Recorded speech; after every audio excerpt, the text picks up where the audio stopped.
الحمد لله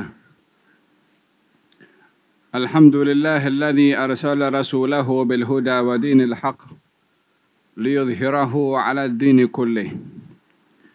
الحمد لله الذي أرسل نبينا محمدا صلى الله عليه وآله وصحبه وسلم رحمة للعالمين. هكذا.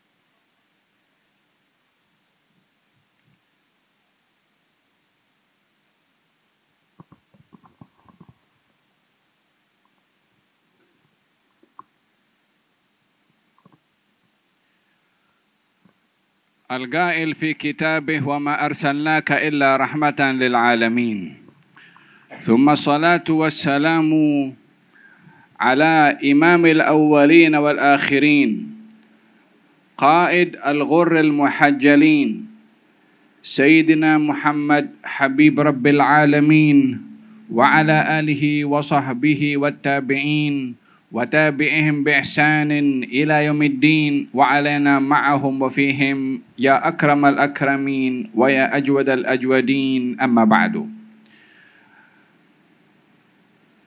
Allah subhanahu wa ta'ala berkehendak untuk menciptakan alam semesta, matahari, bulan, bintang, dan seluruh planet. Allah juga berkehendak untuk menciptakan tumbuh-tumbuhan yang pelbagai, warna-warni pada bunga dan buah-buahan dengan pelbagai macam rasa. Allah juga menciptakan gunung ganang dengan pelbagai warna-warni juga. Allah menciptakan binatang. Segala yang ada di alam ini adalah ciptaannya Allah subhanahu wa ta'ala. Allah juga menciptakan makhluk yang berkhidmat kepada Allah subhanahu wa ta'ala tanpa ada pelanggaran daripada kalangan para malaikat. Allah subhanahu wa ta'ala berfirman, Ja'ilil malaikati uli ajnihatin mathna wa thulatha wa ruba'.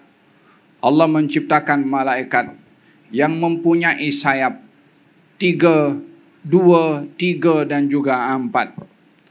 Allah subhanahu wa ta'ala menciptakan jin dan menciptakan manusia. Di antara sekian banyak ciptaan Allah tadi yang dipilih oleh Allah subhanahu wa ta'ala untuk mengimarahkan bumi, untuk dijadikan semua yang ada di bumi ini berkhidmat kepada makhluk ini, termasuk yang di langit juga berkhidmat kepada makhluk ini. Allah memilih manusia bermula daripada Nabi Adam sampai ke akhir zaman. Ya ayuhan nasu taqu rabbakumul ladzi khalaqakum min nafsin wahidah wa khalaqa minha zawjaha wa batha minhuma rijalan katsiran wa nisaa'a wattaqullaha alladzi tasaaluna bihi wal arham innallaha kana 'alaikum raqiba. Wahai sekalian manusia, takutlah dan bertakwalah kamu kepada Allah yang menciptakan semua makhluk daripada satu, yaitu Nabi Adam. Lalu menciptakan daripada Nabi Adam pasangannya, yaitu Siti Hawa. Wa batha minhuma rijalan katsiran wa nisaa'a. Daripada kedua insan ini banyak turun-temurunnya laki-laki dan juga perempuan. Lalu diingatkan oleh Allah. Kenapa diciptakan oleh Allah Nabi Adam dan Siti Hawa? Kenapa daripada ciptaan ini ada banyak keturunannya, laki-laki dan perempuan, termasuk kita semua yang hadir di sini dan semua yang ada di atas muka bumi ini adalah zuriyahnya Nabi Adam alaihissalam. Untuk apa dicipta oleh Allah? Wattaqullah. Bertakwa kepada Allah, ingat kepada Allah, kembali kepada Allah, beriman kepada Allah, menyembah kepada Allah. Yang kedua, wal arham, yakni wattaqul arham, hati-hati daripada hubungan tali silaturahim. Innallaha kana alaikum raqiba. Allah memantau kepada kamu wahai manusia.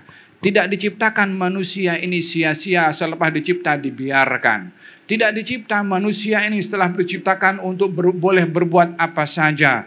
Innallaha kana alaikum raqiba. Dipantau oleh Allah, dilihat oleh Allah, disaksikan oleh Allah. Ingin dilihat apa yang dilakukan oleh manusia yang diciptakan oleh Allah. Adakah beriman kepadanya? Adakah ingat selalu kepada yang menciptakan dirinya? Bukankah diciptakan oleh Allah di atas muka bumi ini ada tujuan dan maksud kenapa Allah menciptakan manusia? Bukankah Allah berfirman dalam Al-Quran, "Ma yakunu min najwa thalathatin illa huwa rabi'uhum wala khamsatin illa huwa sadisuhum wala adna min dhalika wala aktsara illa huwa ma'ahum."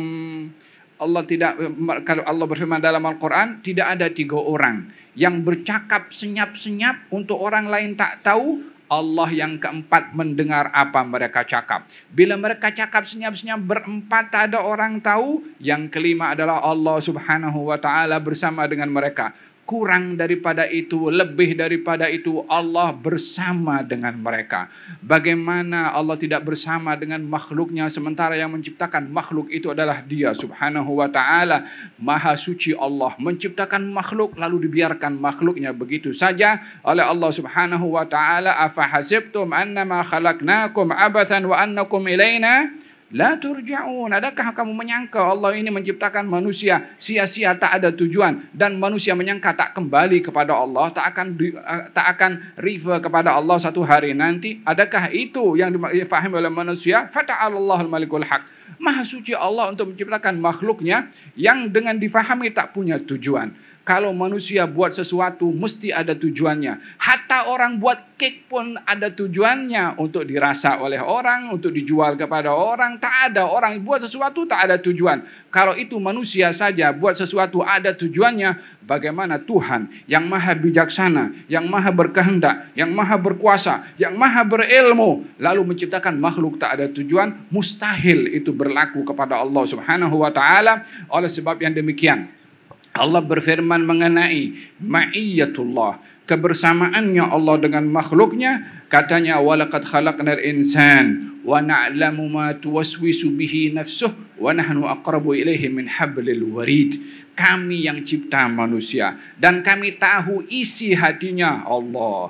Jangankan cakap di mulut saja, isi hati diketahui oleh Allah Subhanahu wa ta'ala. Bagaimana tidak, yang memberikan hati juga Allah, yang cipta hati adalah Allah, yang bagi perasaan dalam hati adalah Allah, yang bagi ilham dalam akal fikiran untuk difahami oleh hati adalah Allah. Mana ada yang gaib daripada Allah Subhanahu wa ta'ala? Wa ya'lamu kha'inatal a'yun. Allah juga tahu khianatnya mata. Bahasa mata pun diketahui oleh Allah Subhanahu wa ta'ala. Ya'lamu sirra wa akhfa. Allah tahu yang rahasia sedang disembunyikan dan yang akan datang. Orang yang nak bercakap dalam hatinya belum lagi bercakap, itu pun sudah diketahui oleh Allah Subhanahu wa ta'ala. Tak ada yang gaib daripada Allah. Di tengah-tengah hutan belantara jatuhnya satu dedaunan diketahui oleh Allah. Langkah kaki semut di tengah-tengah hutan belantara diketahui oleh Allah Subhanahu wa ta'ala. Kalau semua makhluk ini di bawah kawalannya Allah Subhanahu wa ta'ala, apatah lagi manusia. Inilah kehebatan Allah Subhanahu wa ta'ala pada makhluknya. Dan di antara sekian ramai makhluk tadi dipilih oleh Allah untuk menghuni bumi, manusia yang termasuk kita semua ini. Untuk apa dicipta oleh Allah Subhanahu wa ta'ala? Penciptaan di atas muka bumi kepada manusia, untuk manusia menghuni bumi ini diisytiharkan oleh Allah.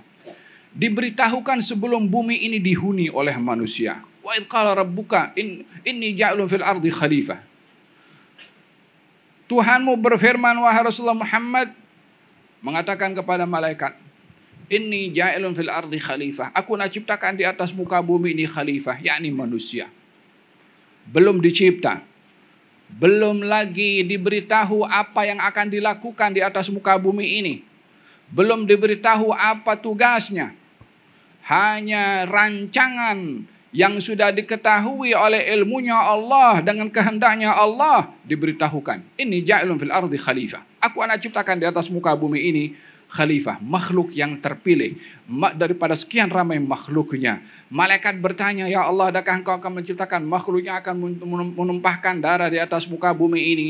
Allah berfirman, inni a'lamu ma la ta'lamun. Aku tahu apa yang kamu tidak tahu. Dibela oleh Allah, diberi excuse oleh Allah, diberi sebab kenapa diciptakan manusia di atas muka bumi ini. Fa'allama Adam al-asma'a kullaha, diajarkan nama-nama, diberi ilmu oleh Allah supaya hidup di atas muka bumi ini dengan ilmu, supaya tahu halat tuju hidup di atas muka bumi ini dengan panduan ilmu. Daripada mana ilmu itu kalau bukan daripada Allah melalui para anbiya yang membimbing kepada umat manusia untuk kenal kepada Allah Subhanahu wa taala. Wa ma khalaqtul jinna wal insa illa liya'budun. Aku tidak ciptakan jin dan manusia di atas muka bumi ini kecuali untuk mengenali aku, kata Allah Subhanahu wa taala. Alangkah ruginya seseorang hidup di atas muka bumi ini tidak kenal kepada Tuhannya. Mana ada orang hidup dalam rumah tak tahu biliknya. Mana ada orang hidup di rumahnya sendiri tak tahu mana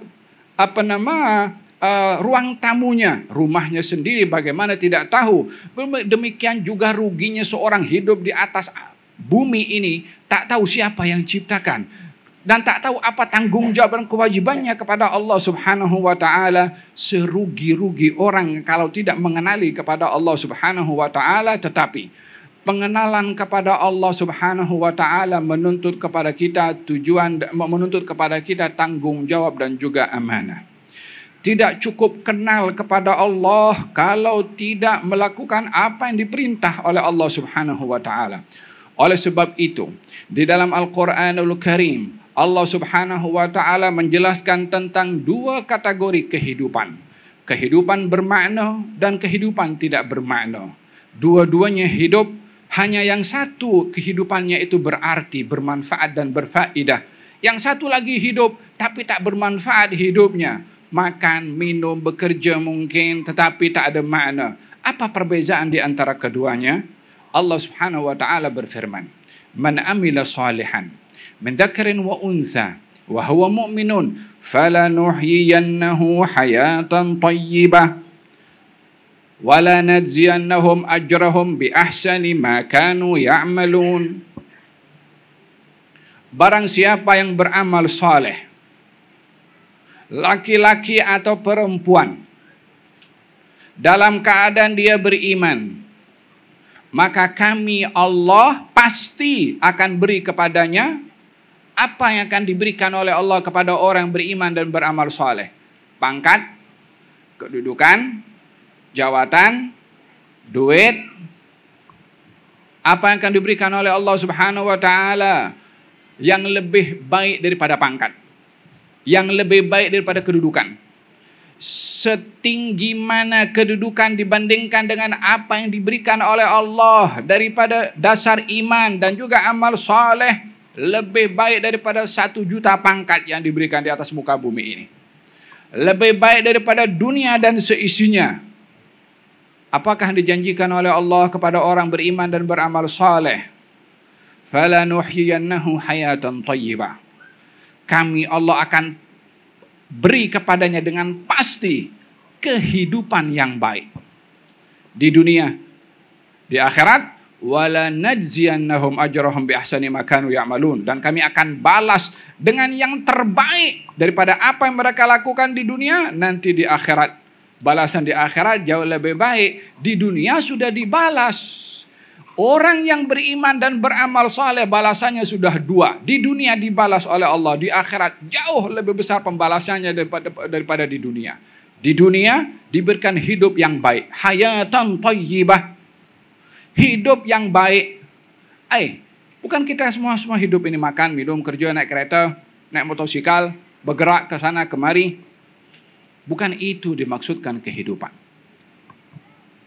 Bila kita maksudkan kehidupan yang zahir, dengan pergerakan keseharian, kita berkongsi dengan makhluk-makhluk yang lainnya, yang juga makan, minum, berkahwin, tidur, dan seterusnya. Binatang pun juga berbuat demikian. Apa yang memberikan kita mizah, keistimewaan daripada kehidupan makhluk-makhluk yang lain dengan keistimewaan yang Allah beri kepada kita yang tak diberi kepada makhluk yang lain berupa akal fikiran. Tentunya dengan mizah, dengan keistimewaan akal fikiran diberikan oleh Allah kepada manusia, mesti ada sebab kenapa diberi akal tidak diberikan kepada yang lain, walaupun kehidupan zahirnya sama, makan, minum, memuaskan hawa nafsu, tidur dan seterusnya. Tetapi di sini adalah Allah Subhanahu wa taala mahukan kita menjadikan hidup yang diberikan oleh Allah hidup yang istimewa dengan keistimewaan yang Allah beri kepada manusia. Allah menginginkan hidup kita itu bermakna dengan makna yang lebih diberikan oleh Allah kepada manusia, yaitu kehidupan di dalam hati. Kehidupan di dalam hati ini dengan iman. Kehidupan di dalam hati ini dengan taat. Kehidupan di dalam hati ini dengan kenal kepada Allah. Kehidupan di dalam hati ini dengan khusyuk. Kehidupan dalam hati ini dengan husnudzan. Kehidupan di dalam hati dengan tawadhu. Ini arti kehidupan. Kehidupan dalam hati dengan sabar. Kehidupan di dalam hati dengan syukur. Sehingga pergolakan yang berlaku di atas muka bumi ini tidak mengubah selangkah pun daripada orang yang beriman dan beramal saleh, tidak berganjak daripada hidup bahagia, berpangkat atau tidak, susah atau senang, kaya atau miskin. Bukan itu ukurannya.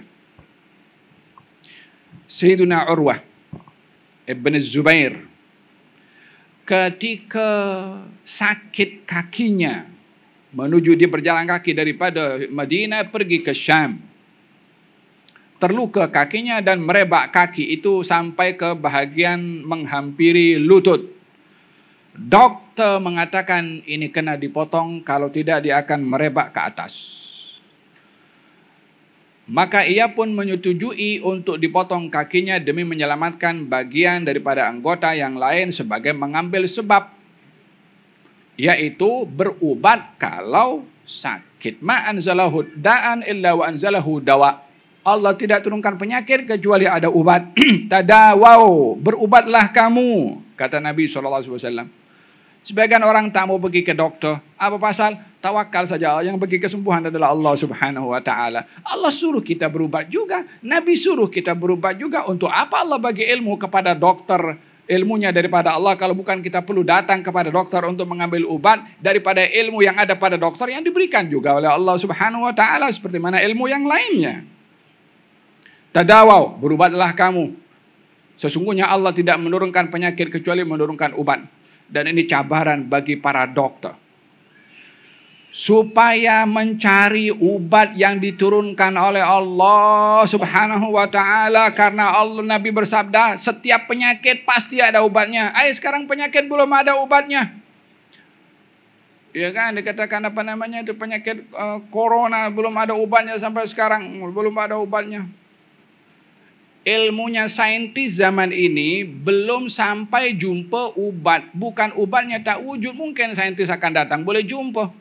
Siapa yang boleh nafikan akan adanya obat di masa akan datang? Berapa banyak penyakit di zaman dahulu katanya tak ada obatnya boleh sembuh di zaman kita sekarang dengan obat yang modern.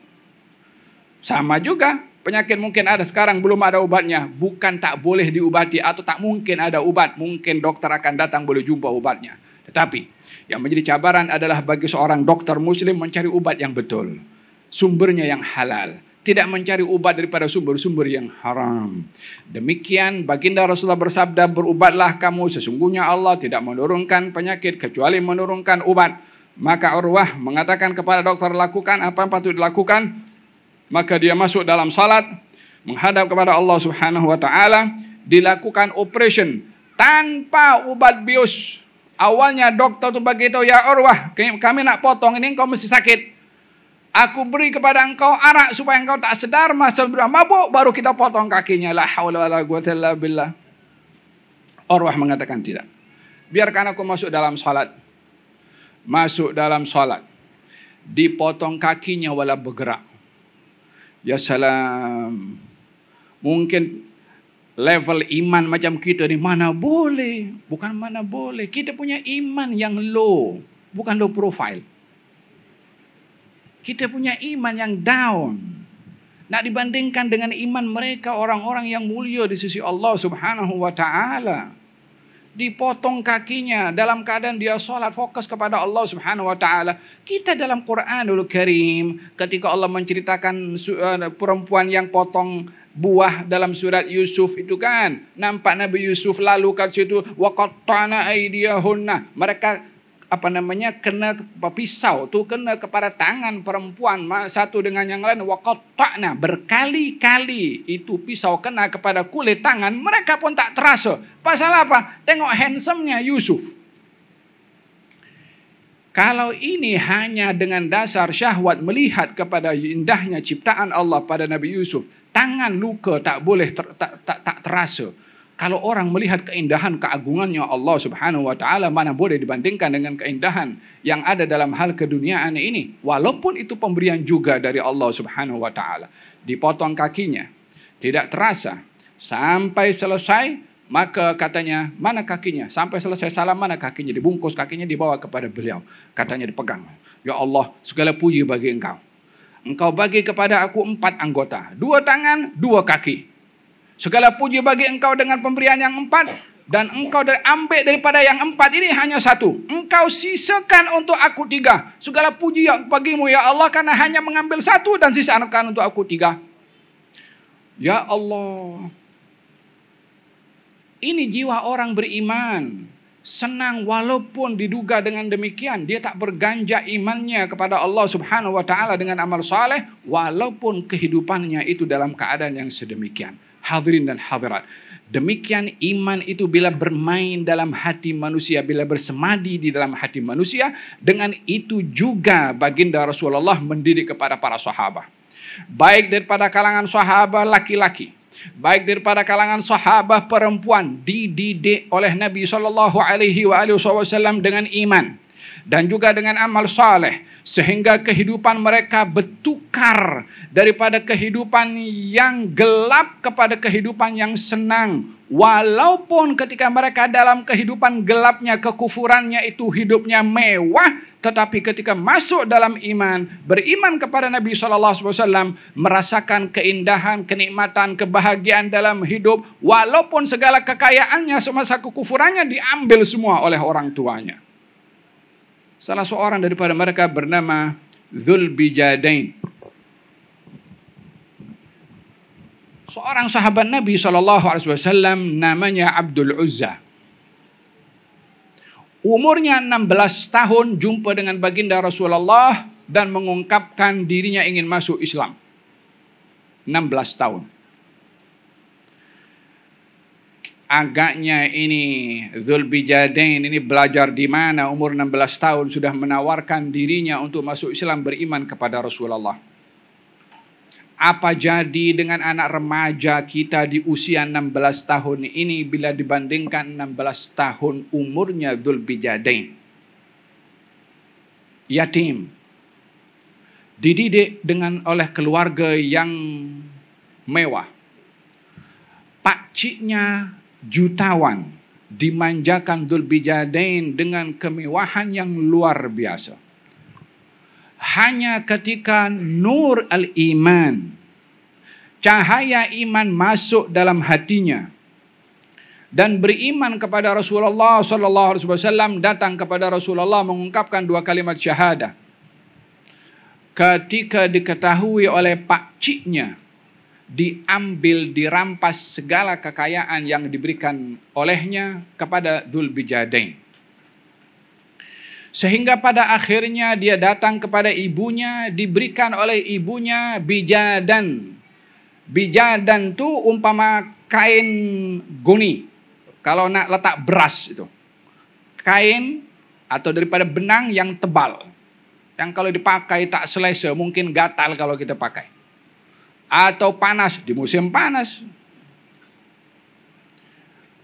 Kain yang sejenis goni itu dibelah jadi 2. Karena tak ada pakaian yang cukup untuk menutup badannya. Satu kain ditutupkan sebagai kain pelekatnya untuk menutup pusar sampai lututnya. Yang satu diletakkan untuk menutup bahunya. Jumpa dengan baginda Rasulullah SAW. Duduk di bahagian belakang dan baginda Rasulullah sentiasa kalau duduk memerhati satu-satu daripada sahabatnya. Sehingga nampak matanya kepada Dzulbijadain. Katanya, siapa kamu? Qala ana Abdul Uzza. Uzza itu namanya berhala. Maka Nabi ubah, anta Abdullah Dzul Bijadain. Kamu adalah Abdullah yang mempunyai 2 helai kain tebal yang tak selesa dipakai, karena pakaiannya itu daripada bijadan tadi.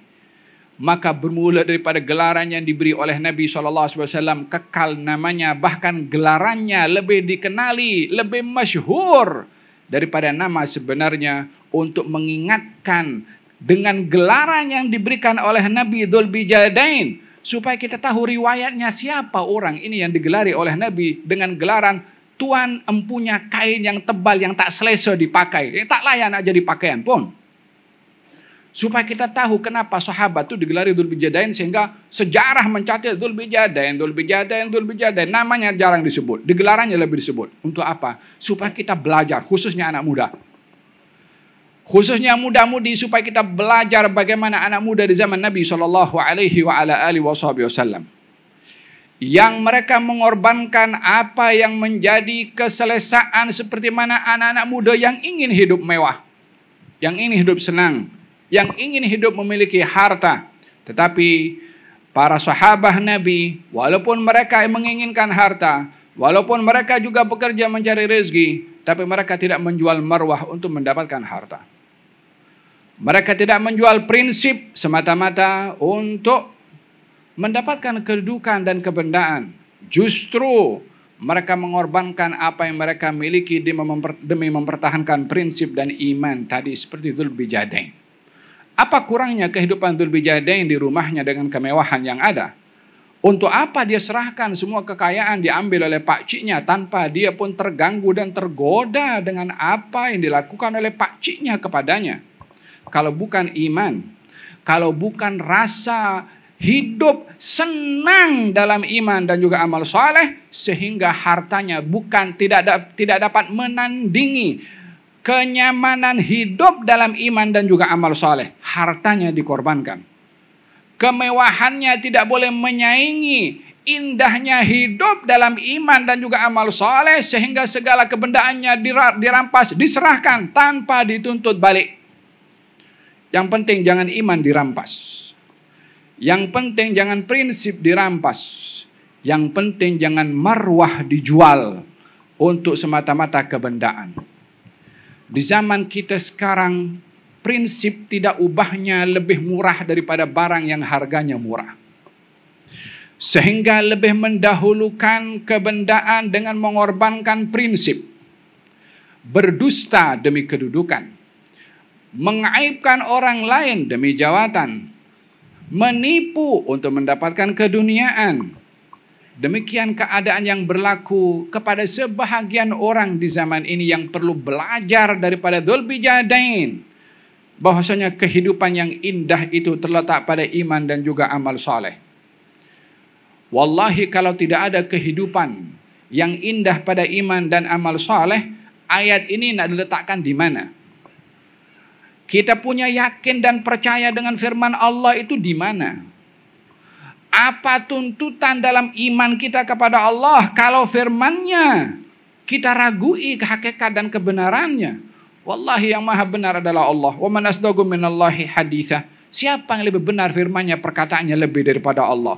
Wallahi, Allah yang benar, walaupun semua makhluk mengatakan hidup bahagia dengan harta, dengan kedudukan, dengan yang lainnya, kita percaya apa yang Allah firmankan berbanding dengan apa orang kata. Buktinya Dzul Bijadain ikut bersama dengan baginda Rasulullah sallallahu alaihi wasallam hadir dalam satu peperangan dan gugur syahid dalam peperangan itu. Dibawa jenazahnya oleh Sayyidina Abu Bakar Siddiq dan Sayyidina Umar bin Khattab. 2 insan yang mulia. Sampai di liang lahatnya Nabi turun. Gal berikan kepada aku Dzul Bijadain. Waktu selepas peperangan itu Nabi tanya, siapa di antara kamu yang mengenal pasti siapa yang gugur dalam peperangan ini? Akhir sekali Nabi mengatakan, aku tak nampak Dzul Bijadain. Didapati akhirnya syahid dalam peperangan itu. dibawa oleh kedua sahabat Nabi tadi, diserahkan oleh Nabi, Nabi masuk ke liang lahatnya, Nabi sendiri yang meletakkan jasadnya Dzulbijadain di liang lahatnya, dihadapkan qiblah. Kemudian di atas kuburnya itu, Nabi mendedahkan tangan kepada Allah Subhanahu wa taala mengatakan, Allahumma inni amsaitu anhu radhiyan fardhu anhu. Ya Allah, petang ini aku ridha pada orang ini Dzulbijadain. Ya Allah, ridhailah juga ia, kata baginda Rasulullah. Kata Sayyidina Abu Bakar As-Siddiq mengatakan, andailah yang dalam kubur itu jasadnya saya. Gal Sayyidina Umar bin Khattab, andailah yang dikuburkan itu jasad saya, karena hebatnya doa Nabi untuk Dzulbijadain. Katanya, ya Allah, aku ridha kepadanya, hendaklah engkau ridha juga kepadanya. Mana yang lebih lagi hebat untuk didapat oleh seseorang selain daripada ridha daripada Allah Subhanahu wa taala? Hadirin dan hadirat, demikian iman yang bersemadi di dalam hati diiringi dengan amal saleh, dengan janji keindahan di dalam hidup yang diberi oleh Allah di dunia, tidak boleh ditandingi oleh mana-mana kehidupan dengan kemewahan yang ada dalam hal keduniaan. Demikian didikan Nabi SAW kepada mereka para sahabat. Tidak terlepas daripada didikan iman dan juga amal saleh kepada sahabat laki-laki, tapi didikan iman dan amal saleh juga kepada kaum wanita. Dalam ayat tadi Allah berfirman, man amila salihan min dzakarin wa untha. Siapa saja beramal saleh, tak kira laki-laki, tak kira perempuan. Supaya tidak ada persepsi ini hanya untuk orang laki-laki saja. Allah bagi tahu laki-laki dan perempuan. Siapa yang lebih baik, laki-laki dan perempuan? Yang terbaik adalah yang paling baik menjalankan tugas yang Allah beri kepadanya. Mana lebih baik, suami atau istri? Yang lebih baik di sisi Allah Subhanahu wa taala yang terbaik menjalankan tugasnya kepada pasangannya. Bukankah laki-laki, orang kata kepada namanya, surga istri di bawah kaki suami. La haula wala quwwata illa billahil azim. Kalau suaminya tak betul, macam mana boleh surga di atas bawah kakinya? Ya, suami itu punya kedudukan yang tinggi karena besarnya tanggung jawab suami terhadap istri, bukan karena jantinanya. Adapun jantina laki-laki dan perempuan yang terbaik di sisi Allah adalah yang beramal soleh tadi. Kalau aku akan suruh orang lain sujud pada orang lain, aku perintahkan istri sujud kepada suami. Apa sebabnya? Karena besarnya tanggung jawab suami terhadap istrinya. Oleh sebab yang demikian dikatakan an-nisa'u syaqa'iqur rijal, kata Nabi, perempuan itu saudara kembarnya laki-laki. Maksudnya kedudukannya di sisi Allah Subhanahu wa taala sama laki-laki dengan perempuan. Salah seorang daripada mereka bernama Sumaira binti Qais. Seorang perempuan berkahwin di masa mudanya, dapat melahirkan anak 2 orang. Yang satu namanya Salim, yang satu lagi namanya Rafi'. Walhasil 2 orang anak laki-laki. Ikut dalam peperangan Uhud bersama dengan Rasulullah sallallahu alaihi wasallam. Selesai daripada peperangan, Sumaira keluar daripada pagar kota Madinah untuk menunggu kaum muslimin balik daripada peperangan. Datangnya kaum muslimin secara berkelompok disambut oleh Sumaira dan bertanya bagaimana keadaan Rasulullah. Kata mereka yang datang, anak kamu fulan meninggal dunia, syahid. Katanya, aku serahkan ia kepada Allah. Bagaimana keadaan Rasulullah? Katanya, anakmu Salim juga syahid di jalan Allah. Katanya, aku serahkan dia kepada Allah. Bertuahlah dia dengan mendapatkan syahadah. Bagaimana keadaan Rasulullah? Coba bayangkan, Anak kita itu kalau demam saja, sepanjang malam mak bapak itu sudah pening kepala, hanya demam. Ini seorang ibu kehilangan bukan satu anaknya, tapi dua. Ketika diberitahu kedua anaknya syahid, katanya wa ni'malahu bisyahadah, bertuah dia dapat syahid. Aku serahkan dia kedudukannya di sisi Allah Subhanahu wa taala. Perasaannya itu justru mengungkapkan kegembiraan karena kedudukan syahadah yang diraih oleh anaknya. Agaknya dididik apa anak itu di rumahnya? Atau ibunya ini belajar di mana sehingga anaknya ketika gugur dia tak goyang, bukan tak sedih. Bukan dirinya gembira tanpa ada rasa sedih karena berpisah dengan anaknya. Tetapi ini ingin memberitahukan bagaimana bahasa iman dengan kehidupan yang indah walaupun berhadapan dengan musibah. Tidak ada jalan keluar berhadapan dengan segala bentuk musibah, melainkan dengan iman dan juga amal soleh. Musibahnya boleh jadi indah. Kalau Sayyidina Umar bin Khattab, saya ini kalau diduga oleh Allah Subhanahu wa taala dengan dugaan, saya tengok daripada 4 sudut. Kalau daripada 4 ini terselamat, saya anggap musibah itu nikmat. Allah, mana ada orang kata musibah itu nikmat kalau bukan bahasa Sayyidina Umar untuk menyikapi dugaan daripada Allah dengan sikap yang diajarkan oleh Allah sehingga bertukar musibah menjadi nikmat. Katanya, kalau musibah menimpa kepada saya tidak mengganggu saya punya iman, saya anggap musibah itu nikmat karena iman saya tak goyang. Berapa banyak orang diduga dengan dugaan tertentu goyang imannya, ada menjual diri, ada menjual akidah hanya untuk mendapatkan keduniaan. Kalau musibah menimpa kepada saya dan ada orang lain yang kena musibah lebih besar daripada musibah saya anggap musibah saya itu adalah nikmat karena tak kena musibah yang lebih besar. Diukur musibah yang menimpa dengan orang lain yang ditimpa musibah lebih besar. Yang ketiga, kalau musibah menimpa kepada saya dan saya dianugerahkan sabar oleh Allah, saya anggap musibah itu nikmat karena banyak orang diduga oleh Allah dengan dugaan dan juga beberapa musibah yang dia mengatakan sabar ada batasnya. Yang keempat, kalau musibah menimpa kepada saya dan saya diberi ganjaran karena bersabar, saya anggap musibah itu adalah nikmat. Cara menilai kepada musibah. Ini bahasa belajar universiti mana?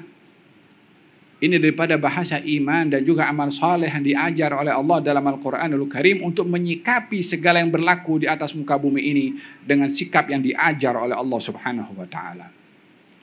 Katanya Sumaira mengatakan, bertuahlah dia karena mendapatkan syahadah. Rasulullah bagaimana? Yang difikirkan itu adalah Rasulullah sallallahu alaihi wasallam. Sehinggalah Sumaira mendekati dan melihat kepada Rasulullah dan mengatakan, kullu musibatin ba'daka jalalun ya Rasulullah. Setiap musibah selagi tidak kena kepada engkau, semua musibah itu kecil. Hatta syahidnya kedua anak Sumaira ini kecil berbandingkan musibah kalau menimpa kepada Nabi sallallahu alaihi wasallam. Hadirin dan hadirat, demikian kehidupan iman dan juga amal saleh yang diterapkan oleh Nabi sallallahu alaihi wasallam. Alangkah kita perlu dengan konsep iman dan juga amal saleh untuk menjadi landasan kepada kita dalam segala kejadian yang menimpa kepada kita atau menimpa kepada orang lain, baik itu berupa nikmat atau berupa dugaan dan musibah. Dengan dasar iman dan amal saleh kita akan bijak untuk menyikapi segala kejadian yang berlaku baik kepada kita atau kepada orang lain dengan panduan dan bimbingan yang diajarkan oleh Nabi Muhammad sallallahu alaihi wasallam. Krisis yang ada di zaman kita sekarang ini adalah krisis quality iman. Krisis yang dihadapi zaman kita sekarang ini adalah krisis quality amal saleh. Orang mungkin beriman dan beramal, hanya tidak berkualiti. Tidak dijaga daripada iman dan juga amal solehnya dengan sebenar-benarnya, sehingga ibadah dan iman yang ada di dalam hatinya merubah sikapnya untuk semakin dekat dengan Allah dan meninggalkan apa yang dilarang oleh Allah. Seorang sahabat bernama Nuaiman. Dia beriman. Dia beramal soleh. Hanya belum cukup kualiti iman itu sehingga melakukan dosa-dosa yang lain, termasuk dosa besar. Dia minum arak. Sehingga satu hari ketika dijumpai minum arak, didatangkan kepada Rasulullah, dihukum oleh Rasulullah. Kemudian dia pergi. Senjang beberapa waktu berikutnya, dia minum arak lagi. Dibawa balik kepada Rasulullah, dihukum, disebat lagi. Sampai 3 kali. Sahabat Nabi yang ada hadir waktu itu bersama dengan Rasulullah yang sedang menghukum kepada Nuaiman, katanya, laknatullah wa alaik. Semoga Allah melaknat kepada kamu, wahai Nuaiman. Ini orang dah berapa kali didatangkan dengan sebab perbuatan yang sama. Kata sahabat mengatakan kepada Nuaiman di hadapan Rasulullah. Sahabat itu menilai Nuaiman melalui perbuatannya yang zahir. Tapi Nabi menilai iman yang diberi di dalam hatinya oleh Allah yang masih boleh berpeluang diangkat kualitinya. Supaya iman yang ada di dalamnya itu mencegah dirinya daripada perbuatan yang haram tadi. Supaya kita tidak salah mengambil sikap kepada orang yang melakukan dosa besar, hanya fokus kepada dosanya. Sehingga kita maki orang itu. Sehingga kita kucilkan orang itu. Sehingga kita rendahkan orang itu. Sehingga kita tidak beri peluang kepada orang itu untuk insaf. Kita hina orang itu. Bukankah dia melakukan dosa besar minum arak? Bukankah itu arak adalah termasuk ummul khaba'ith, yakni punca segala maksiatan bermula daripada arak? Bukankah itu arak dibenci oleh syariat? Ya. Tetapi menyikapi kepada orang yang berbuat maksiat adalah bukan menghina, menjatuhkan, merendahkan atau menjadi sebab orang itu tidak diberi peluang untuk insaf dan bertaubat.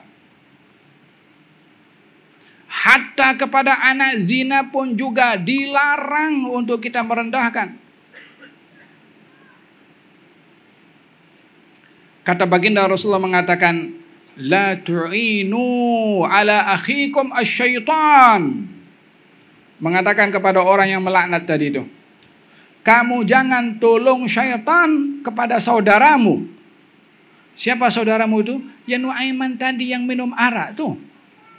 Hatta dia berdosa besar melakukan minum arak. Ya, kita punya saudara selagi dia beriman untuk kita boleh bantu usaha supaya berhenti daripada perbuatan dosanya. Kita ini bukan ada kekuasa untuk jamin surga kita punya, orang lain tak boleh masuk. Kalau begitu sikap seseorang, maka rahmatnya kepada orang lain itu di mana?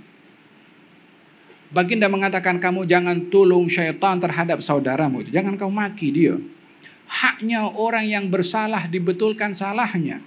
Haknya orang berdosa apa yang menjadi hak hukum syara untuk ditetapkan, jatuhkan hukum kepadanya, beri ruang kepada dia untuk insaf dan bertaubat. Itu hak orang yang bersalah. Itu haknya orang yang berdosa. Kata baginda Rasulullah, kamu jangan tolong syaitan terhadap saudaramu. Sesungguhnya orang itu, Nuaiman, adalah orang yang cinta Allah dan juga Rasulnya. Kata Nabi SAW, ya Rasulullah, engkau hukum dia, engkau sebat dia, berkali-kali dia minum arak. Ya, karena dia manusia bukan Nabi. Dan manusia tidak boleh luput daripada kesalahan. Dan manusia berpeluang untuk memperbetulkan kesalahannya. Bukan menjadi aib seseorang itu bila berbuat salah. Yang aib kalau tidak mahu membetulkan. Atau dia bertaubat daripada kesalahan. Itu yang tak betul. Kalau tidak, siapa di antara kita yang tak pernah melakukan salah? Wallahi kalau dibuka kita punya kesalahan di hadapan orang lain, kita pun akan malu juga. Dan antara kita dengan orang lain yang berbuat dosa, kita berkongsi perbuatan salah kepada Allah. Kenapa kita boleh memberi ruang kepada diri kita untuk insaf, tak boleh bagi ruang kepada orang lain untuk insaf dan bertaubat kepada Allah Subhanahu wa taala? Kata baginda Rasulullah, itu orang adalah beriman kepada Allah dan Rasulnya. Maksudnya adalah Nuaiman. Nuaiman mendengar kata-kata itu daripada Nabi. Mula daripada itu berhenti daripada minum arak dan insaf. Dan juga tidak lagi melakukan perbuatan dosa besar tadi. Karena apa? Di dalam hatinya diusik kecintaannya kepada Allah dan Rasulnya. Yang kecintaan kepada Allah dan Rasulnya boleh menjadi benteng kepada diri seseorang daripada perbuatan keji dan perbuatan mungkar. Kita berdoa di majelis yang penuh dengan barakah ini. Majelis salawat kepada Rasulullah. Majelis mengagungkan Rasulullah. Majelis mengingati orang yang mengajarkan kepada kita kualiti dalam hidup untuk bahagia dengan iman dan juga dengan amal saleh. Mudah-mudahan majelis kita ini adalah dirahmati oleh Allah Subhanahu wa taala dengan rahmat yang batin dan rahmat yang zahir. Ya Allah, sebagaimana Engkau turunkan rahmat yang zahir dengan turunnya hujan. Ya Allah, lipat kali gandakan rahmatnya yang batin. Hujan yang membasahi kita punya hati untuk bersih. Hujan yang membasahi kita punya jiwa untuk basah dengan iman, subur dengan amal saleh. Sehingga tidak bersurai daripada majelis ini, melainkan iman kita bertambah tinggi, bersih dan berkualiti. Azam untuk beramal ibadah yang saleh bertambah semangat dan istiqamah untuk melakukannya. Ya Allah, jangan Kau hampakan permintaan kami pada saat ini. Sesungguhnya tak ada tempat lain bagi kami untuk meminta kecuali kepada Engkau. Dan tidak ada pintu sesiapapun yang kami berdiri untuk ketuk pintu itu dibuka. Hanya pintu Engkau yang telah Engkau jadikan untuk kami, ya Arhamar Rahimin. Semua pintu tak ada makna berbandingan dengan pintu menuju kepada Engkau, ya Rabbal Alamin. Pintu semua orang ada kalanya terbuka dan ditutup. Pintumu tak pernah ditutup, ya Rabbal Alamin. Ya Allah, kami mengetuk pintumu dengan hati kami, menadahkan tangan kepada Engkau agar supaya yang hadir di majelis ini dan yang menyaksikan, Engkau tanamkan dalam hati kita semua keimanan yang sempurna dan juga amal yang saleh. Anugerahkan kepada kami manisnya iman yang telah dikatakan oleh Nabi sallallahu alaihi wasallam, 3 perkara seseorang akan diberikan manisnya iman. Yang pertama adalah Allah dan Rasulnya lebih dicintai daripada selainnya. Ya Allah, jadikan Engkau dan Rasul yang Engkau utus untuk kami lebih kami cintai berbandingkan sesiapapun juga, ya Arhamar Rahimin. Engkau muliakan sahabat-sahabat Nabi dengan iman dan juga amal saleh serta pengorbanan yang mereka korbankan. Ya Allah, jadikanlah kami dapat meneladani akhlak dan juga teladan sahabat Nabi Muhammad sallallahu alaihi wa ala alihi wasallam. Ya Arhamar Rahimin, ya Arhamar Rahimin, ya Arhamar Rahimin. Mereka yang hadir dalam majelis ini dan juga menyaksikan dengan masa yang lama mereka lalui, ya Allah, janganlah Kau hampakan permintaan mereka. Kepada siapa mereka akan meminta kalau bukan kepada Engkau? Kepada siapa mereka akan kembali kalau bukan kepada Engkau? Kepada siapa mereka memohon kalau bukan kepada Engkau? Ya Arhamar Rahimin. Ya Allah, permintaan mereka, hal dunia, hal akhirat, berikan kepada mereka lebih daripada apa yang mereka minta. Karena kekayaan-Mu tak pernah habis dan tak pernah putus, ya Arhamar Rahimin. Ini permintaan kami dan ini adalah sangka baik kami. Apa yang kami minta Engkau kabulkan. Ya Allah, jangan Kau hampakan baik sangka kami kepada Engkau, karena Engkau yang suruh kami untuk berbaik sangka kepada Engkau. Ya Arhamar Rahimin.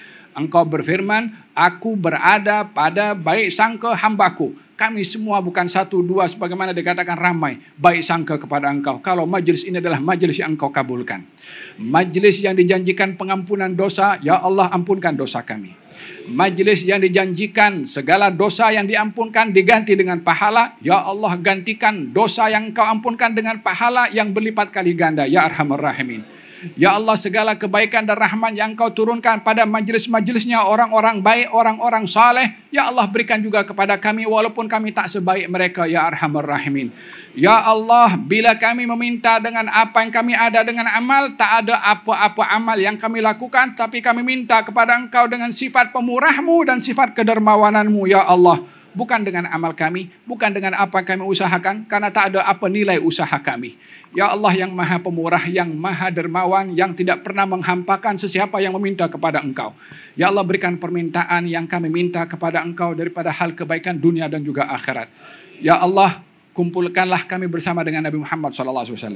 Di dunia dengan menghayati sirahnya, di dunia dengan mengkaji akhlaknya, di dunia dengan meneladani dan juga mengikuti tunjuk ajarnya ya Arhamar Rahimin, sehingga kami termasuk orang yang dekat dengan beliau di sana, dengan kami dekat dengan beliau di sini, dengan teladan yang telah kami ikuti daripada beliau ya Arhamar Rahimin. Yang hadir di sini berikan kepada mereka panjang umur, sehat walafiat, jasmani dan rohani. Angkat kesusahan mereka, angkat kesukaran yang mereka lalui, angkat musibah yang mereka hadapi. Berikan nikmat kepada mereka dengan syukur sekali dengan nikmat yang kau berikan. Tambahkan nikmat kepada mereka ya Arhamar Rahimin, dan syukurnya ditambahkan ya Arhamar Rahimin.